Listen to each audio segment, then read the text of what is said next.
Now, everyone loves an underdog story. That's why everyone's watching. Well, lots of people are watching Welcome to Wrexham on Disney Plus or Hulu, wherever you are.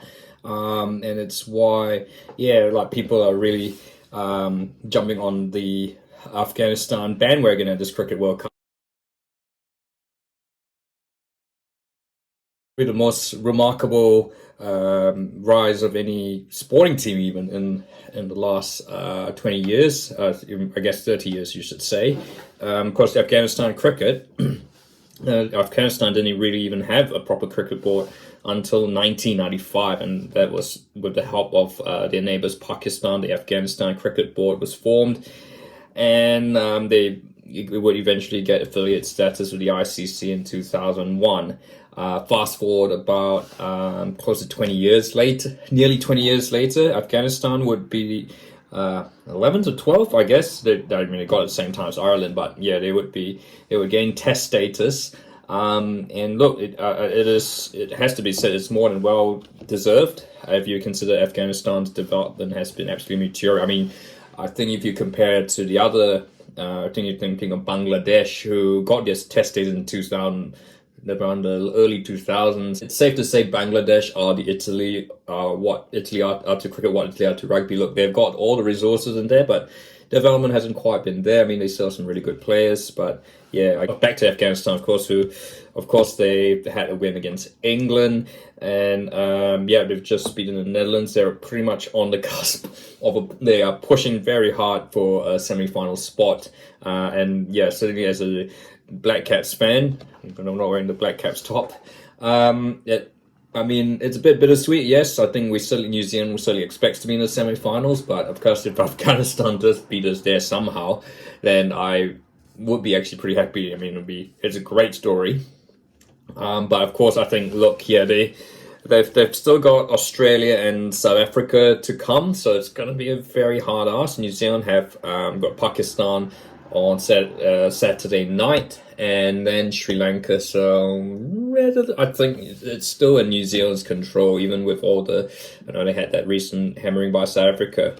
But yeah, look, even whatever happens, Afghanistan, this is easily the most successful World Cup Afghanistan's ever had. Probably the biggest showing by any Afghan representative sports team, or pretty much anything Afghan in the last 30 years.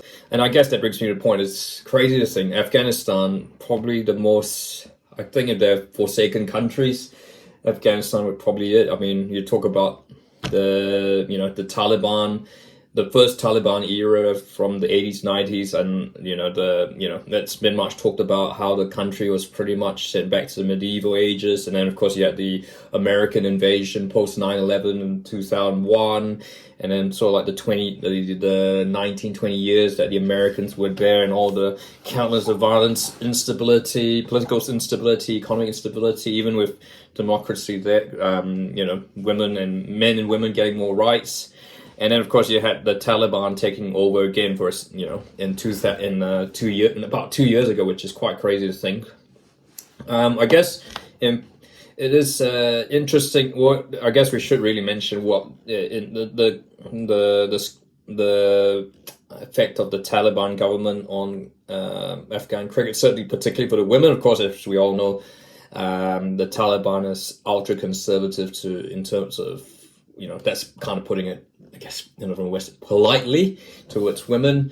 Women aren't allowed to go to school or universities. And so playing cricket is kind of that's let alone playing cricket. So, but so far they seem, the women's team, pretty much all of them have, as far as I'm aware, have moved overseas. Living overseas in Canada and all that, still representing their country. Whether they will be ever able to go back, it's probably unlikely in the foreseeable future while the Taliban is there. The men's team continues to compete, of course, but their future is still in doubt, which would be a real shame if that was to happen. But things that the Taliban does kind of, while it's not necessary, having a test cricket side is not necessarily consistent with what they believe in. I think the Taliban still needs the Taliban still needs that positive coverage in the world in the global arena, and they need revenue, of course.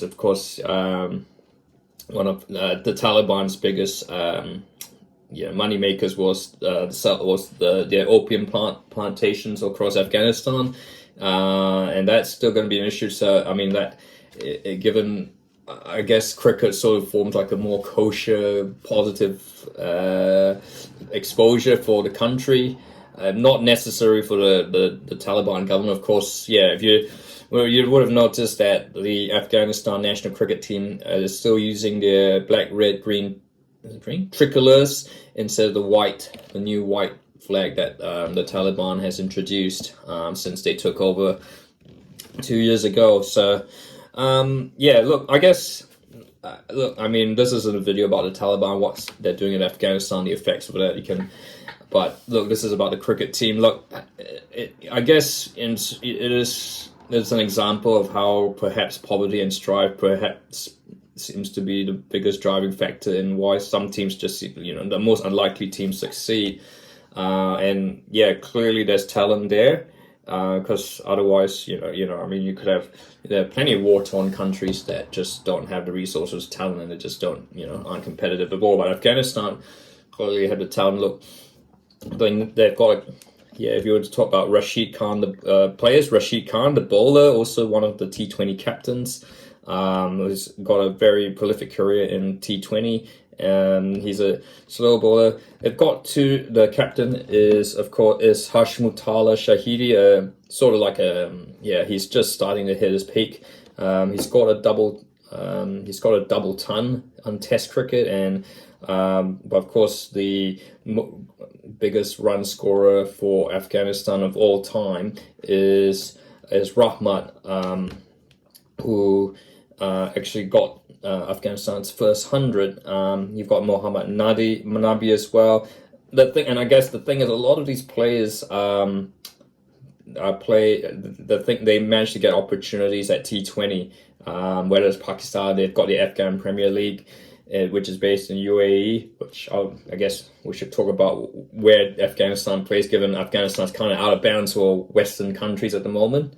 So it is a couple. I think there are a couple of, and there's a couple. And they had a really strong the under-20s had a really strong performance in the recent age group cricket World Cup. So the future is bright for Afghan cricket as long as the Taliban allows it. Let's fingers crossed. Certainly the publicity they've had in the 2023 World Cup is probably the thing Afghanistan, I guess the new Taliban government is looking for. I guess Afghanistan's long had a reputation of just being like a Paris, about terrorist bombings, women's rights, etc., not being really poor. Those problems are still there, but cricket it is nice to see that the results of the cricket teams in the last couple of years has certainly given hope. And it's sort of like a distraction for the people who are just absolutely who are struggling there. I guess finally, of course, I guess the other thing, of course, Afghanistan, they do have facilities in like the likes of Kabul, Kandahar, etc., all the big, the major centers in Afghanistan. But for the foreseeable future, it looks like they will still be playing in either India. They've just recently secured Lucknow as their venue for like tests and ODIs. It's T20s for the international calendar. They've played in the UAE, just a bit like Pakistan did when the situation there wasn't viable for tours. Could they ever play in Kabul? Look, I guess very difficult to see. Of course, you've got the Taliban government obviously there. Would going to Kabul be sort of like a vote for the Taliban government by the ICC? And the other thing, of course, security and I guess just lack of the ability to have any facilities there, and of course security. A lot of factors there, but I just hope eventually it might. Hopefully they'll be able to go to Kabul, just like I guess Pakistan, they've recently only welcomed back the players. So that is the Afghan cricket team. probably the most remarkable rise for any sports team. And I wish them all the best. So look, this is a look. If you like this video, feel free to like and don't forget to subscribe.